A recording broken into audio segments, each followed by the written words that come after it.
All right, we're live. Hello, everybody. Welcome to another episode of Coaching the Competitor with Coaching the Competitor. Jumping ahead. Competitive conversations. Competitive conversations.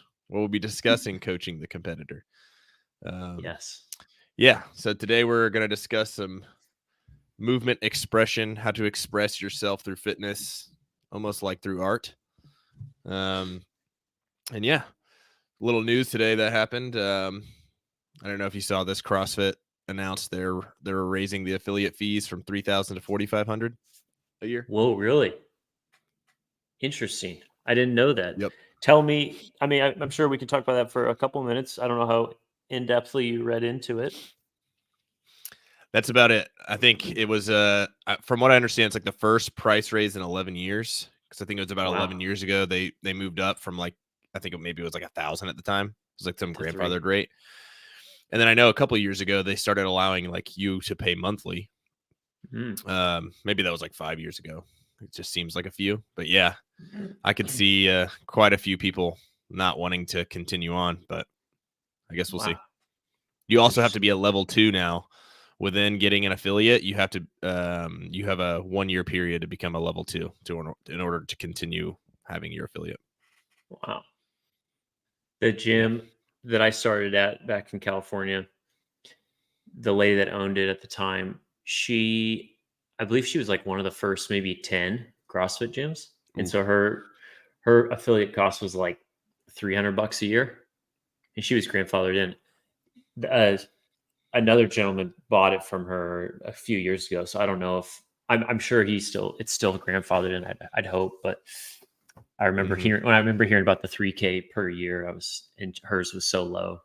That was a large part why she just kept the name. She's like, this doesn't, that's an insignificant amount in the grand scheme. Yeah. So, but 4,500, that's a lot. That'll definitely be something to consider. It's a lot of money. Yeah, that is roughly 400 a month. Yeah, we'll see how it goes. Interesting. Well, back to expression. Today we kind of wanted to talk about movement expression, why it's important to understand within the sport if you're training, or I mean, it's important for any sport, and it's kind of something that you know it when you see it, even if you don't know it. When you see people perform, you watch someone who has like swag or smoothness or looks really good when they're doing something, that kind of alludes to what expression is. And today we're gonna start at the end, show you how to work backwards to break down how you can have a better understanding of expression and how to improve it. And then we'll get into a little bit of maybe some examples, how and give you a better understanding of why you should be working on it and why you shouldn't be doing the things that you think are better for you. If that's a good summary. Yeah. So, well, so a lot of what I'm going to share is from my course, Coaching the Competitor, which Roman mentioned earlier. So this will be an excerpt from that, which is in the methodology section. So what I'm going to share is kind of how I think about the sport. And there's kind of three buckets. The first being like, what is the sport? How do you succeed at the sport? And then how do you train for the sport? And so expression comes into the second bucket, which is know how to succeed at the sport. So we'll start with identifying the sport, which is very important if we're ever going to think about any type of sport and the training that's required to prepare you for it. Then you need to clearly define and identify like what is the sport, what are the components, what are the requirements, so that you can then start building your model for how you think about the training to improve your performance.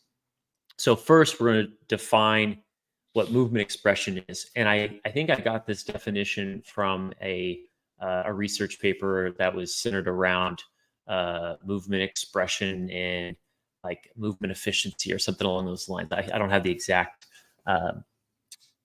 source on me right now, but the definition is movement expression is the execution of the task as it's intended with a high level of precision and ease.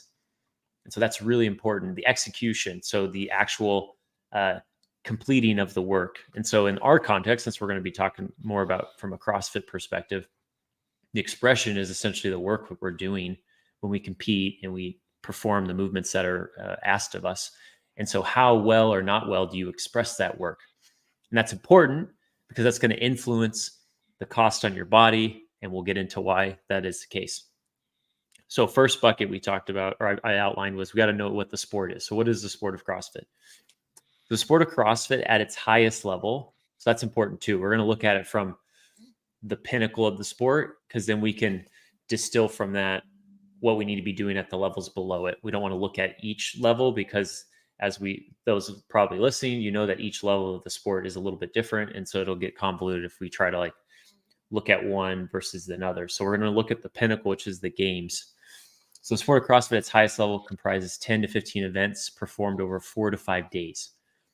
1 to 3 of these events, roughly 10 to 20%, are what I call maximum contractions. These are like max effort events or really challenging events.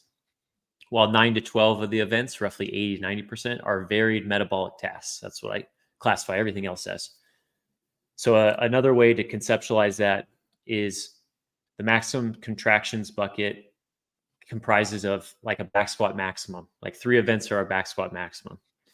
Again, this is conceptually, not literally.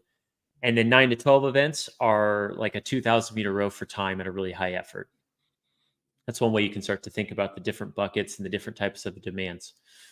So you have in one bucket, the maximum contractions and anything that would fall into that, we can call that mechanics. So that's a lot of the mechanical strength that you need in the nervous system to drive that. And then you have your metabolic bucket, which is everything else that's not considered a maximum. So those are our 2 big buckets. Yeah. The bulk of the, go ahead. I was going to say, and considering you kind of wrote this as if this was like a games week, 10 to 15 events, 4 to 5 days, Yes. And it's 1 to 3 are strength, whereas the rest 9 to 12 would be metabolic based. This proves true as well for like a quarterfinals, a weekend comp. That is the ratio within CrossFit. Yeah. Like the principle is still there. If it was 6 events, it would likely be 1 in 5 or 2 in 4 or something similar. Exactly. So it's still, this isn't just for someone who would be competing at the games. You were just kind of painting the picture of, what the events would look like. Yeah. So good point. That's a good distinction that goes across all levels of the sport. 'Cause even in the open this past year, you had 1 maximum contraction, which was the squat clean thruster. And then the other 3 events were varied metabolic tests. So 25%, because of course the sample size is smaller, so the percentage is higher. But that is a very consistent theme across the testing body. And that's good, because if we have over 10 years of data, then you can start to pull out themes that are reemerging, because then that can, again, inform your model for how you're going to look at the training process to then prepare people for that effectively. So the bulk of the tests have always, and most likely will continue to be, varied metabolic tasks. And that's very important. The athletes at the top of the sport are endurance athletes who are strong. And that's my, those are my words. That's how I think about it. You have to be enduring, but you also have to be strong, and strong in a CrossFit sense, because you're not as strong in a powerlifting sense or a weightlifting sense, but you're strong in this unique way. So this is why you must also be strong enough to play the game. Otherwise, all the events could become maximum contraction events for you. So to give a really simple example, if you can't do a strict handstand push-up, then the last event of the open, you couldn't really express that event in the way that it's intended. Because when you got to, even maybe the wall walks were really challenging for you. So you couldn't even express the tasks the way it needed to be. So there is a requisite amount of strength needed, because strength is the foundation for all dynamic contractions. So if you're not strong enough, you can't express work the way the sport is asking. So while most of the work is considered varied metabolic tasks, it's under the pretense that you have the strength to actually express the work in that format. Because not all these tests are just running. It's, heavy kettlebell swings and handstand walks and muscle ups. So if you can't do a weighted strict pull up with half your body weight, then how are you going to do all 3 of those really well at a high rate with high volume? You're not. So you have to be strong enough. That's always the foundation. And we'll do an episode in the future on strength, because that's a great piece to always come back to. Yeah. So that's number. So go ahead. So it's an endurance sport, but in a traditional endurance sport, there's there's usually not a lot of external load. So we have There's external almost load in our none. sport. Yeah, I was gonna say, I said I was thinking someone would be like, oh wait, there's this one. But yes, like running, rowing, skiing, swimming, you think biking, you think about these things. There's not external load, so the strength requirement is very low. Our sport, although it is endurance, there is external load in various kinds, which doesn't make it a strength sport necessarily, but it is a strength sport in a way, as in you need the requisite strength, like you said, in order Yep. to be able to make it an endurance sport to Yes. express it. Yes. Great point. Biathlon is one of the, maybe because that's an external load. You got to carry the rifle, so that might be a Mhm. sport. I'm thinking of like, what endurance sports do you actually have an external load? Maybe like the decathlon where you're throwing, and Yeah, I guess you could yeah. throw. That's like a pseudo endurance sport, because it. Yeah. So without us getting off on a tangent, but that's a Yeah. really good distinction. I'm glad you mentioned that, because that's important. If we look at traditional sports, you have like these two buckets. You have endurance, which is usually body weight. There's no external loading, and then you have external loading of some sort, whether it's like field sports, um, even I don't even want to, I don't want to get into the weeds on this, but that's just a good Mhm. distinction. We'll leave it at that. Yeah. So that's the first. And That's our first of the three. Know the sport was what we just discussed. What is the sport of CrossFit? Now we have a clear definition of what that is. So now we're going to move into, how does an athlete succeed in the sport? Now, before I do that, did you have something you wanted to say? I was just going to note that most people think it's a strength sport. And once they begin training for it, and then they realize it's an endurance sport and what it truly is, then that's when you see a little drop off, or people become disenchanted with training because now they Yes. realize I don't get to Yeah. back squat twice a week anymore. And now I have to run 3 times a week, not, and Yeah. which some people do like, but a lot of people that got into it because they wanted to snatch heavy and do muscle ups. And now they're realizing like, oh, wait, because there are two different types of hurts, and like training for maximal load and training for maximal speed for a long Capacity. period of time. Yeah, Yeah. and it hurts. It hurts differently. Yeah. I won't say one's harder than the other, but um, I've wanted to throw up like training capacity a lot more than I wanted to throw up training for a back squat. Yeah. Yeah. Well, there's more of uh, a nervous system demand with the back squat, and there's more of a metabolic demand with the running. So there's, there's a greater chance of some evacuation, let's say, because there's just more blood and distress on the metabolic system. So, like, I've almost had to crap my Mm-hmm. pants a few times running. But again, not to go off on a tangent, I'll have to listen to anybody who thinks this is a strength sport, because I have no idea. I could see why maybe somebody would say that, but I don't know what type of logic you would need to get to that being as a strong answer for how to Yeah. view this, and then how that influences your training. And that's what we're really getting at, is we're trying to come up with a good definition that influences the training process. So, anyways, so part two. So now we know what the sport is. Now we can define, uh, how do you succeed? How do you succeed in the sport? Which is important, because everybody wants to get better.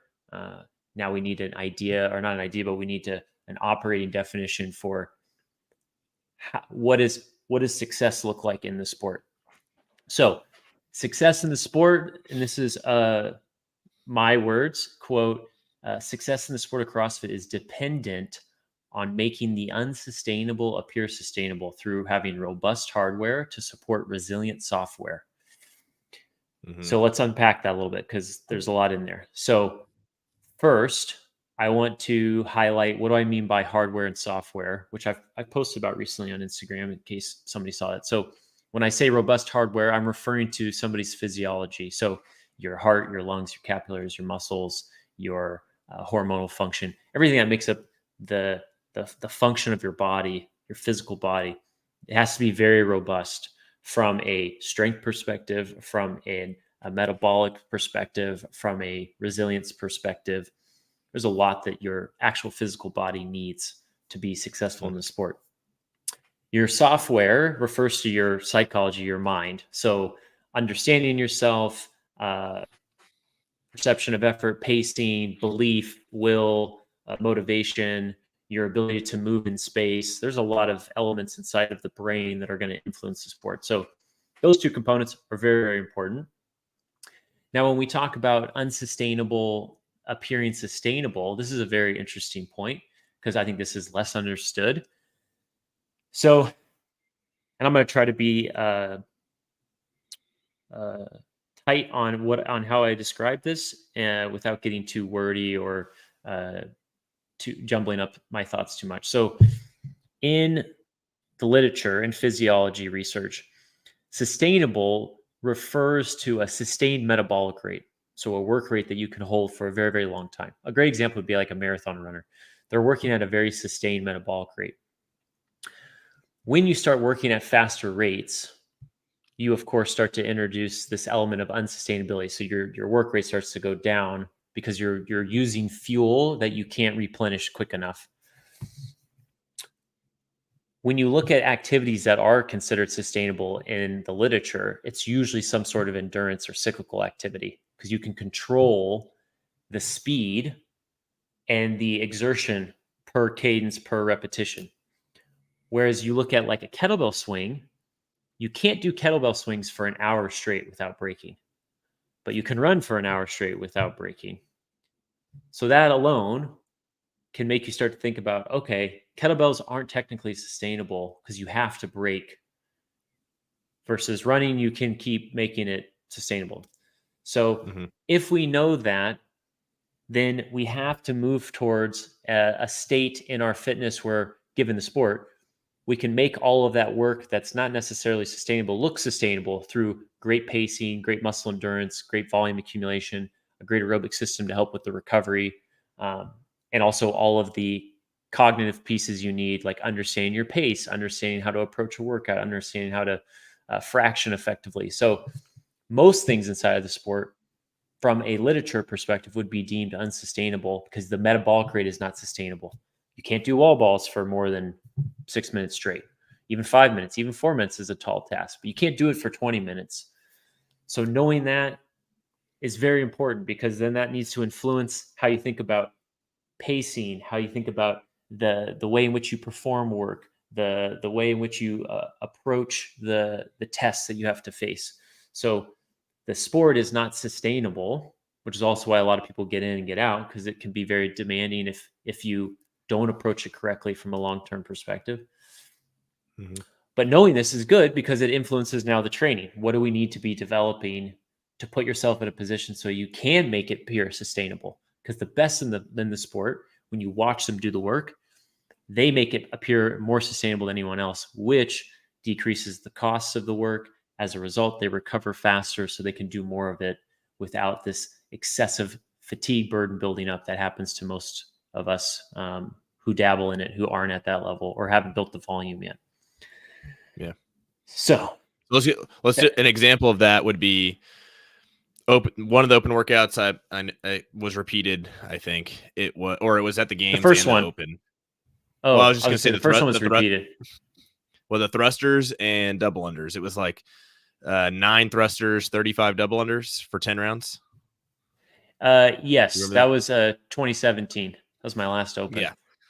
So if you saw a lot of the people doing that who were, let's just say top 10 in the world, for the most part, when you were watching them by round 5, you could assume, you would think like, man, they could be going for 10, 12 minutes. Like they could be, 15 minutes, like the way they look, the way they're moving, and it doesn't look sloppy. And by round 10, it looks pretty close to round 1. Like you're seeing someone who is expressing the workout because they're, doing it very efficiently with a good time and they know what they're doing, versus someone who's round 1 through 3 averaged X, and then 3 to 7 got slower, and then 7 to 10 was like, like you're touching your knees. There's a difference there. Yes. And you were saying success in the sport is doing unsustainable things or appearing sustainable. So if you look at it like the open, you do not need to be extremely good in the open to move on. But if you look at the top 10 of the Yeah, especially so now. But if you look at the top 10 of the games, the top 10 performers there, 99% of the time, all of them have the ability to be top 50 in the open worldwide. You might say, like, I could say maybe Fikowski could be an outlier there, but I still think he probably has the potential to get top 100 if it was a pretty balanced test. It would just, size wise, it's a little harder. But overall, those guys, like, it doesn't mean you have to be top 50 in the world to get to the games. But you can always go back and see, it's like, hey, the top 3 guys, like, they were top 10 in the open worldwide, and they might not look like they would, but someone like Fraser, he's smaller a little, he's a little bit smaller. He's very strong, but he was very good at doing something like an open workout. You rarely see someone who's very successful in the sport that's lacking in that area. So it just goes to show that if you want to be successful, something like that is a good litmus test. Mm-hmm. And I think it goes without being said too that most people who are real competitive in general, but also in the sport, if their name's going up on a leaderboard, they're going to give the extra like 2%. That's going to put them. That's going to move them from like 200th in the world to like 50th, because it's like, well, I want people to like know that I'm ready. Like, yeah. So I think that's always a they want to look. Like, they want to look. Yeah, they want to look. Yeah, I was just gonna say, because Fikowski would be an example of somebody who I think has the awareness of, I'll finish 200th or 300th in the world in the open because it's not really going to matter, but that allows me to prepare more effectively for the things that actually do matter. So I think he is an example of somebody who's more conscientious of those things, whereas most people, they look at it from a different lens, for better or worse. But you are right in the sense that you still need the open is always a good litmus for your fitness, because it's more of a work capacity test. And then as you ascend to the higher levels in the sport, you get into more complexity and more higher skills. And then that changes the dynamics of what they're testing for drastically. So that's, of course, a whole episode in and of itself. So now let's talk about, go ahead. Unsustainable appearing sustainable. That's the success we were getting at. Yes. And you do that through robust hardware, which refers to your physiology, which supports resilient software. So you have to have your brain, you have to be very resilient in your mind. Very important. Mm-hmm. Yeah. Okay. So now that we know that, go ahead. Real quick, people, hardware is your laptop. Software is what's on the screen. If you're falling behind a little bit there, it's the hardware. Hardware is your body. The software is your mind. He gave a good analogy of it, and I think it's probably one of the best frameworks we've had in CrossFit so far. I haven't told you that, but I think it's good. Great, that's great. So we know what the sport is. We know how an athlete succeeds in the sport based upon our definition of what the sport is. So now we have those two. Now we can build how we actually train for the sport. So how do we make the unsustainable appear sustainable? And so this is where we're going to get now into movement expression. This is where it ties in. So to give a story / some context that will make this a little bit more salient for some of you. When Rich, because I got into CrossFit in 2009. And so Rich competed at the games, Rich Froning, in 2010, and he came second. And then, of course, he won 11, 12, 13, 14. When he came on the scene, everybody was paying attention to him because he moved really well for the most part. He could do everything. He had great capacity. His strength numbers were pretty good. And he could do some of the lifts better than most, because at that phase, if you snatched halfway decent, that was a big deal, because most people just couldn't do it yet. They didn't have enough time built with the Olympic lifts. So and you can go on YouTube. There's lots of videos of him training from over 10 years ago. And it'd be good for a lot of you who are coaches in the sport or even athletes. It's great to build your understanding of the sport and the history and the people that have been really great in it, because you can learn a lot from that. So, and it'd be good to see too, you go watch those videos and you watch how poor their movement quality was. Go watch the 2000, I think it was 2009 Amanda at the games, how bad the muscle ups and the snatches were. It's like pathetic. and that was the games. And then, like bent that's arm like, on both movements. yes. And like Jason Kalipa failing snatches, done like 10 in a row at At 135 135. pounds. So bad. So it's good to see how it's evolved. And it's also good to see that at that time, what was considered good at the top.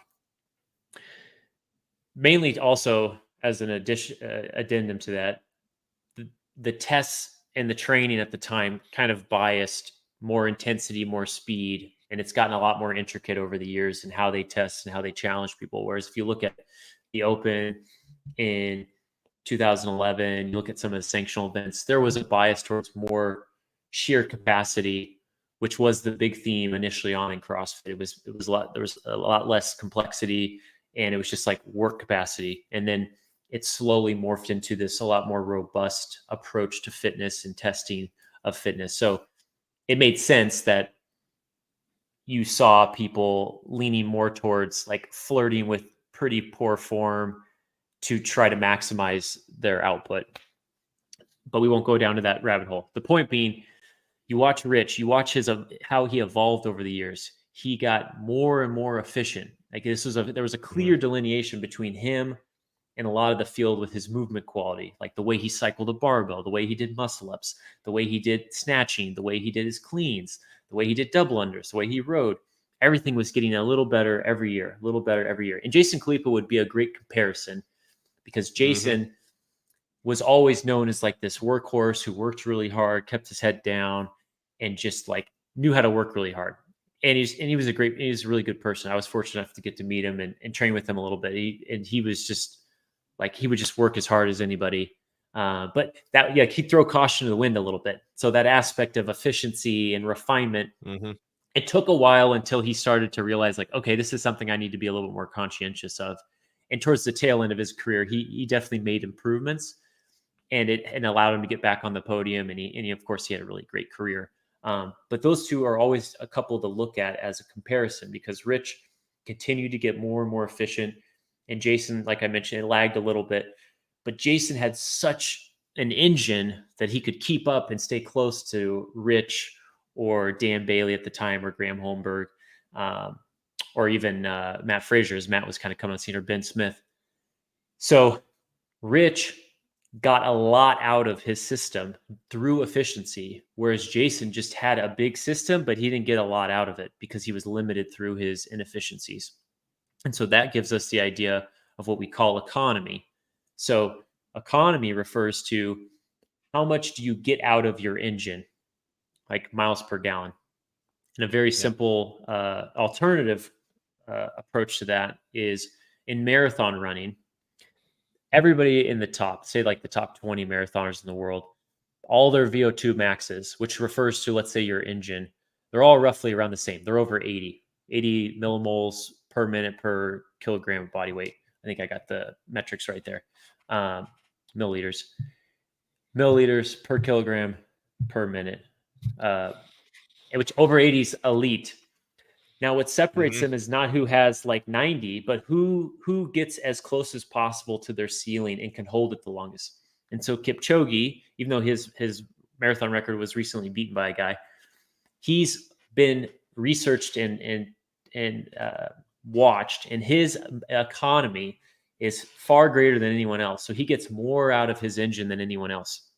And so Rich is a perfect example of that, where as he got more and more efficient, as he built his volume, as he improved his efficiency of movement, he started getting more and more out of every repetition he was doing. And as a result, the cost, the metabolic cost, the fatigue cost started to come down, which allowed him to do more and more volume because he would recover faster from it, because he would do more volume than anyone. I mean, there was a couple of videos, Pat Sherwood went out there for a day and he did like 8 workouts. And if you batched it, it was like 3 sessions, but still it was a lot of volume. And it was just a great eye opener for people that when there's great efficiency and the cost of the work is low, you can do more because the fatigue isn't building as quickly. And that's what all endurance sports is about. You're trying to become very efficient, so your economy improves. If your economy improves, you can do more volume. You do more volume, you become more capable, more prepared, more competent at your sport. So that's where we get into my E cubed framework because I don't have a better name for it. But it's because there's 3 E's. So the first one is movement efficiency. Do you have anything you wanted to add before I go into this? For those listening that may be lost or trying to grasp what he's saying is, if you imagine Rich and Kalipa both doing 30 squat snatches for time, even just person A, person B. Person A, the first 10 reps, they are at the same speed, but person A looks way better than person B. His lockout is perfect. He's dropping right under it. He's breathing. He drops. He just grabs the bar. The second person, they have a slight press out. Maybe their chest is a little over their hips, or like they have a not as good looking squat. By rep 15, now that person is doing more work. They're fighting the bar. They're having to press out a little bit more. Now by rep 20, they're falling behind a little bit. By rep 30, they may have a similar time. Let's just say Rich got 3 minutes and Kalipa got 3:20. Kalipa, even though he was slower, had to do way more work just to keep up with Rich. So now Rich feels he won the event. It took him less energy to do it because he was smoother. And now he feels better for the next event. His, the tendons in his elbows don't hurt as much and aren't as fatigued. So the muscle ups in the next event will do better. He will perform better. While Kalipa, he had to work harder just to get second, or it could be third, fourth, and he has spent more for the next event. And out of the context of competing, now we're looking at training. Like he said, Rich was able to do 3 sessions in a day at peak training. You can see where movement efficiency is going to allow you to train more because it costs less. You can do more, but you're actually still exerting the same energy you did last year because you're doing it better and you're recovering more quickly.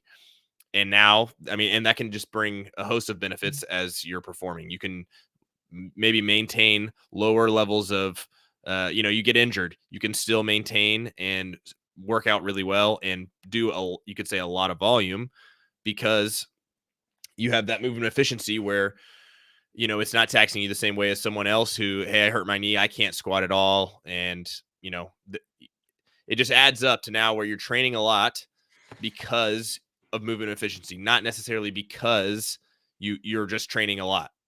So it goes from competition and to training. You can't just, you can't just assume Rich is just some freak. He is, but you can't just assume that's the only reason that he is able to do what he did.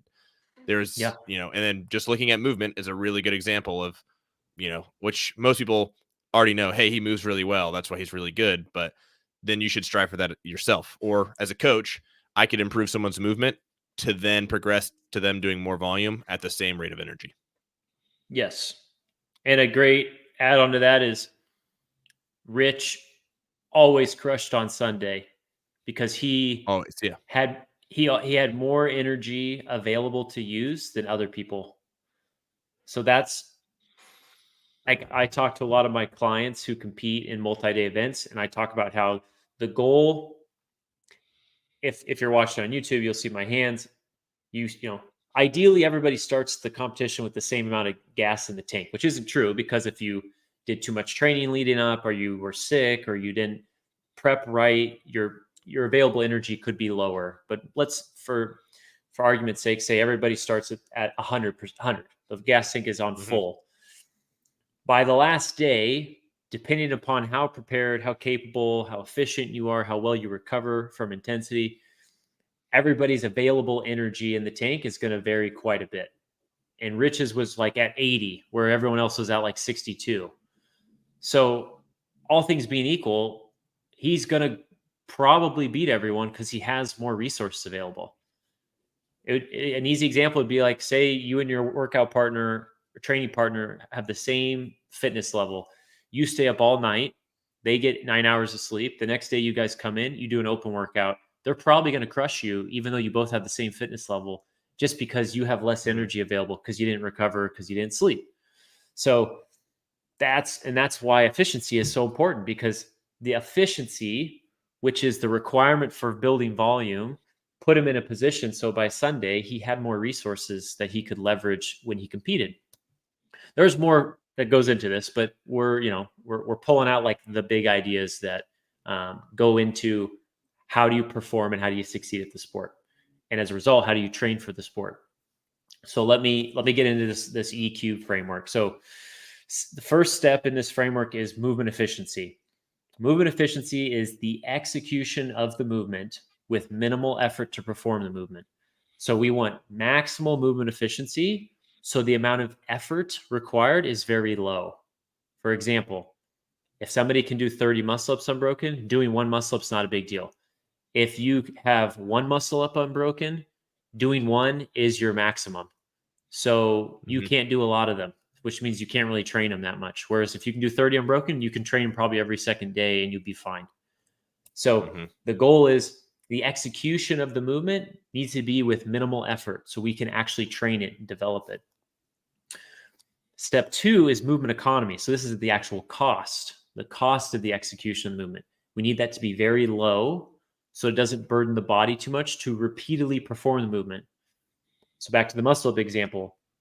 When the person does their 1 RM of the muscle up, or their AMRAP set, which is 1, that costs, let's say, 100. Their whole tank is empty after 1 rep. Whereas the guy who can do 30, if he does 1, it costs like 2 percentage points. So he can do a lot because the cost is very low when he does work with the muscle up, as just an example. So we need efficiency first. From there, which refers to the actual effort needed to perform the movement, we then start to train it, which leads us to economy. And economy speaks to the cost. How much cost is it to do the work? And then finally, we get to expression, which expression is the execution of the task. So whatever the whole piece of work is. And that comes back to our definition we started with, which is execution of the task as it's intended with a high level of precision and ease. Ease is a key word there. So we only get to great expression of movement when we have efficiency, which allows us to have great economy. And then from great economy, we're not allowed, but we're capable of expressing the movement as effectively as possible. So that's the EQ framework. And that's how we're thinking about what we're trying to do in training. We're trying to move everything in training from step 1 to step 3, which is I need to make your snatch efficient. Because if I make the snatch efficient, I can make you more economical with the snatch. And if you're more economical with the snatch, you can express it better. And if you express it better, you can become like Rich Froning and snatch every second day and be okay. Or the other person who's not efficient, doesn't have good economy, and then they have poor expression. If they do snatch every second day, they're going to tear their rotator cuff and then they can't snatch for, a year. So that's the first framework that we're thinking about when we think about how to train for the sport. And there's three little keys, intentions behind this framework. The first is first intention is minimizing the bleeding of energy. So this framework's goal, step 1, is minimizing the bleeding of energy, because that's what we're trying to safeguard against. Because in endurance sports and also in strength sports, that's what you're always trying to minimize, is how much energy you're wasting. Because even in weightlifting, the more efficient you are, the more you're going to get out of the strength you have. So that's why efficiency is really important in weightlifting, and also in running, your movement economy, which comes back to your efficiency in your running form to a degree, that's going to influence how much energy you bleed. And so we were trying to lower that as much as possible. And then the second intention being maximizing the ability to do more volume. So if we're bleeding less energy, we can do more over time, which is going to get us better and more capable over time. Because again, it's an endurance sport, so we need volume. And even if it was a strength sport like weightlifting, you still need volume because you got to get strong. You have to build your proficiency in the lifts, etc. And then the final intention piece is improving one's ability to recover faster from intensity. So if you bleed less energy, you accumulate more volume, you're able to recover faster from more intensive efforts. And that's what we really want, because the work is unsustainable, which means it's going to be more intense because you can't maintain it. So you have to be able to recover from that more quickly so you can do it again and again better than the person next to you. So those are the 3 little sub intention goals of this EQ framework. And hopefully that was coherent and made sense, because I know there's a lot of little things in there. Yeah, it's step by step. So people we'll see. I need to be able to do 50 muscle ups in a session.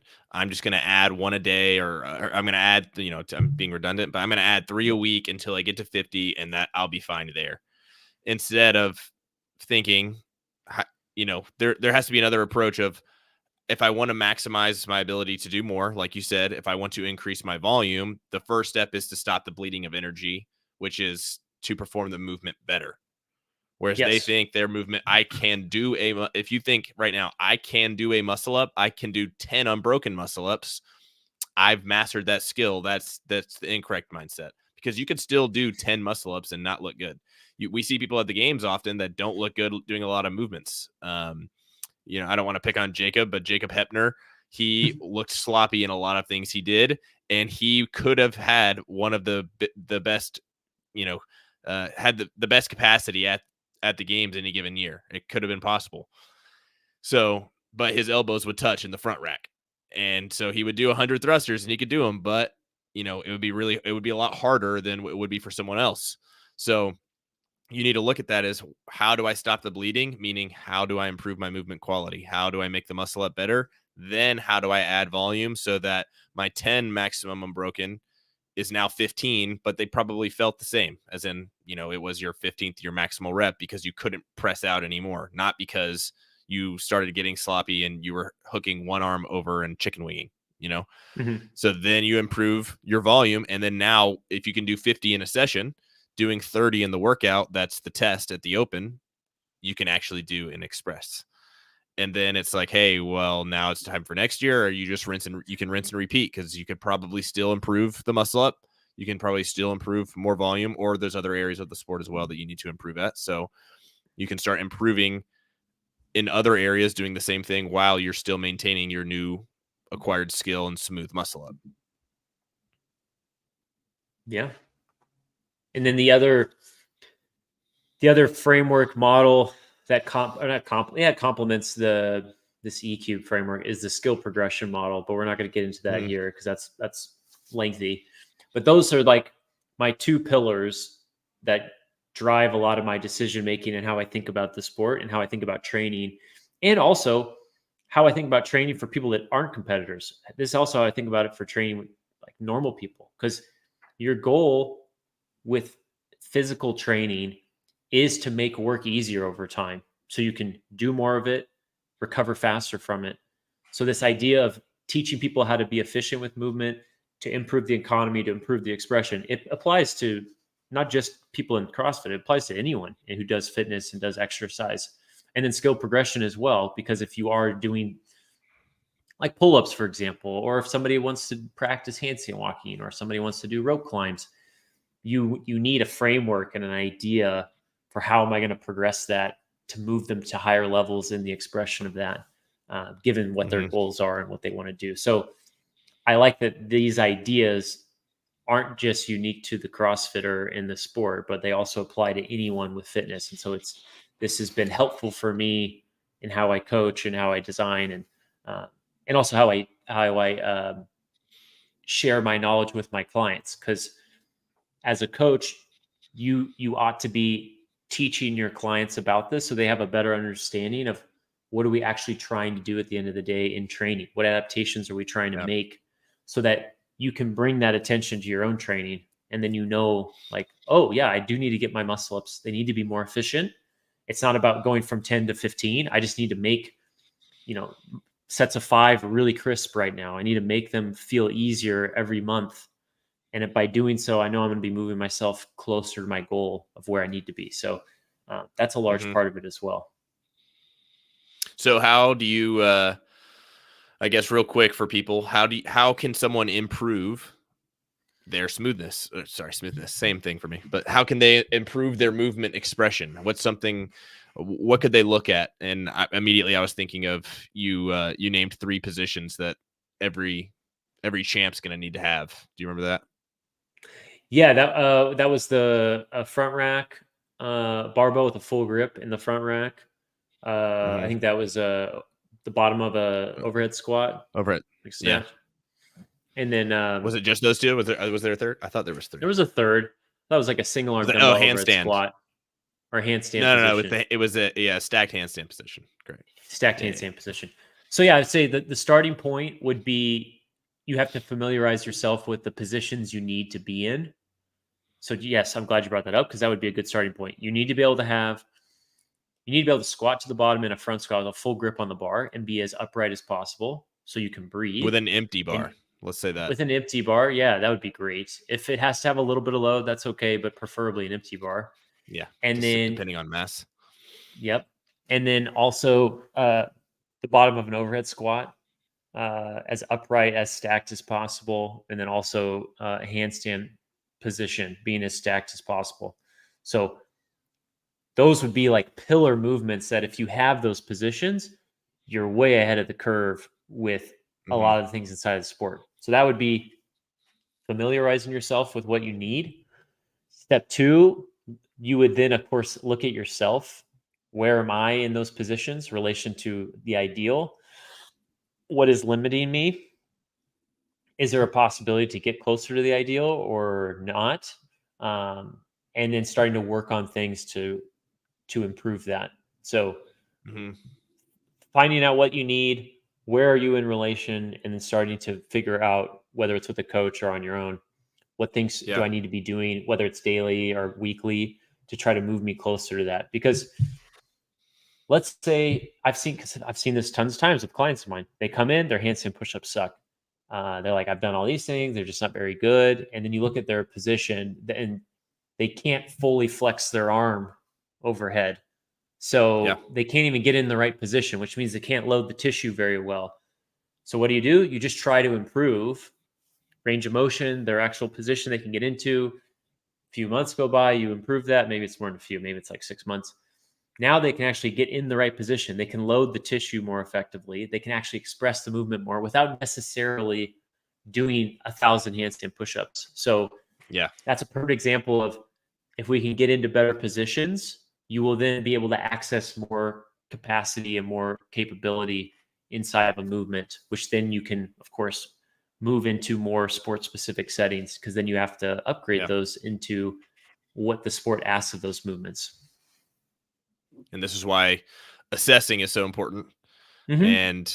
and understanding that doing a movement might not be the way to improve the movement. Like he said, someone couldn't get into full flexion. Someone didn't have a really good stacked handstand position. Maybe it's time to improve the shoulder girdle, open up the scap. Maybe it's just getting stronger. Maybe that person didn't even know how to get into the position. It could be something more related to awareness. Then inherently it's time, or inherently the handstand push-up is better, and it's time to now build more volume. He said the front rack, maybe you're not as good at thrusters as you think. Try just even attempt to get into a front rack after a light warm up with just an empty barbell. If you're way far away from it, then that's maybe somewhere you need to look. Maybe mobility and positions is the start, and it's not necessarily like something to do with the movement directly, like, fixing your kip on the swing or fixing your catch on the muscle up. So that's where working with a coach is, it is something that Helpful. would, be helpful and lend you great benefit because someone else is doing that work for you or can see that or has maybe seen that 100 times. Maybe you're in this position where you can't move forward and it may be super clear to someone else. So yeah, that's a good reason to work with a coach and to have the eyes on you and to be able to see, go through an assessment and see what could be holding you back. Yeah. Well, and to add to that, the coach would need to do a good job of explaining what they're seeing, why, and uh, how we're gonna fix that. So then that Yeah. client athlete has an awareness of what's going on and why they're doing this drill or that drill, because then they're just more bought in. It makes sense. It's connected to what they care about, and they're going to get a lot more out of it than if they're left in the dark. So that's of course very important, especially when you are going to pivot, like you mentioned. And it's like, well, we want to get better at being inverted. Well, we're not going to be inverted for a month, and we're just going to do these variations of that challenge the shoulder in different ways, but they do transfer to that Mm-hmm. position, and sometimes people can be resistant or fearful of that. So you have to you have to reassure them that we're Yeah. still moving in the right direction. Yeah. It's funny watching people do like just say shoulder cars, for example, and like the intent they have it when it's just like they're thinking it's a warm up versus like when you're like, hey, we're going to do this set of things and it's going to, open you up. You're going to be in this really good position. And then they do it once maybe, and they try the handstand push up and like, oh, that felt great. And then the next two sets, they're like, all of a sudden the shoulder car is like they're sweating from focusing on it. With shoulder car is like a big arm Yes. circle. You didn't know. Versus when they're not as bought in or don't understand or didn't really get, or maybe the coach just failed to, maybe I failed to give them the understanding that they need and why this was important, and not just, you could say, a warm up. And then, the end result's a lot different as well. Mm-hmm. Yep. No, that's a good point. Intention's important. Anything you want to add? No, I feel like that was, I feel like I shared everything I had written down. Hopefully it resonates in giving people a coherent framework for how to think about the sport, how to succeed in the sport, and then how to start training for the sport based upon the prior two ideas. So, and it'd be, I was thinking about this the other day. It'd be great if there were if somebody had alternative thoughts or approaches, because I'd love to know what other people had to think or say on this. There's just not a lot. I have just not a lot of people speak on how they think of the sport, and then how that influences how they think of the sport, how they identify or what they identify as success in the sport, and then how that influences their training process. Yeah. And I think if you don't have those clear, then it's going to be very hard to make good decisions in training. So you need like good foundational concepts that are open to change over time if new information is presented that forces you to adjust your approach, which is important. But as of right now, I'm fairly confident that what I laid out is a really solid framework for how to think about the sport and what is required and how you train for it. Yeah. You heard it here first. Sam's open for debate and ready to take on anyone who challenges him. Yeah, and this is a good segue into possibly it's going to be one of the next few episodes is, should teens be competing in CrossFit? Because, and part of the argument is, can they express, can a teen express what the test is? And when I say that, should teens compete in the current layout and the current way CrossFit is testing the teens?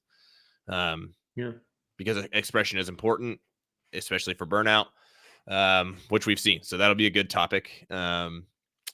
Yeah, I don't have anything to add. I thought it was good. I hope people got a better understanding of what seems simple as the better you move, the better you will train, the better you will compete.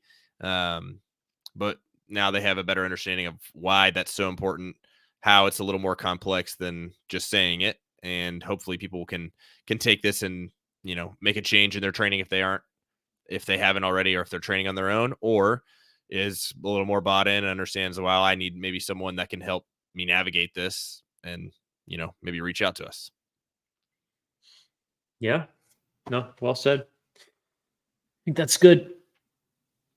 All right, everybody, we appreciate it. Again, if this concept or the way Sam broke this down was super interesting to you, there's a link in the description on how to purchase his course. It is in our library, LearnRx. It is Netflix for coaching. It is a great way for you to upgrade your coaching. There's things added monthly to it, as in things. There's playlists, videos, resources for you as a coach. It's basically just like a little education, Amazon. You just hop in there. You can click any of the hundreds of videos, thousands you can watch. You can decide if you want to learn about, how to train people who are postpartum, or how you want to train the competitor, nutrition basics. There's a host of things on there. So you should look into that. The link's below if you want to if you're interested in coaching the competitor. Please leave us a comment, send us a message if you have anything that you want to say, or any topics you want to host, or any topics you want us to talk about, or if you want to jump on the show, maybe if you're interesting enough, we'll let you on. So yeah, let us know. We appreciate everyone this far watching and listening. And thank you. Have a great weekend, everybody.